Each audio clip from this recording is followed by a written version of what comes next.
లో చేశారు. అందులో 25 వరకు హీరో పాత్రలు కాగా మిగతావి ప్రత్యేక పాత్రలు, సెకండ్ హీరో పాత్రలే ఉన్నాయి. అవే కాకుండా మరికొన్ని ఆఫర్లు వచ్చినా డేట్స్ కుదరక రిజెక్ట్ చేశారు. అందులో director Shankar hit cinema jeans కూడా ఉంది. ఆ సినిమా కోసం డైరెక్టర్ శంకర్ అబ్బాస్ ని సంప్రదించినా డేట్స్ కుదరలేదు. అయితే అబ్బాస్ నటిస్తానంటే 6 నెలలైన సినిమాను వాయిదా వేస్తానని శంకర్ చెప్పినా 2 ఏళ్ల వరకు డేట్స్ ఖాళీ లేకపోవడంతో ఆ సినిమా మిస్ అయింది. ఆ సినిమాలో ఐశ్వర్యరాయ్, ప్రశాంత్ నటించారు. సూపర్ హిట్ అయింది.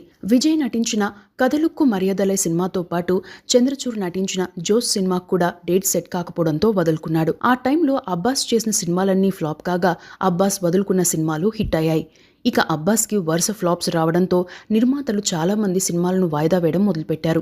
అప్పటికే అడ్వాన్స్ ఇచ్చిన నిర్మాతలు కూడా పెద్దగా టచ్లోకి రావడం లేదు. ఈ విషయాన్ని అర్థం చేసుకున్న అబ్బాస్ దాదాపు 16 సినిమాలకు సంబంధించి తాను తీసుకున్న అడ్వాన్స్లను ఆయా నిర్మాతలకు వెనక్కి ఇచ్చేశారట. ఆ టైంలో చాలా మంది హీరోలు అబ్బాస్తో అడ్వాన్స్గా తీసుకున్న డబ్బును వెనక్కి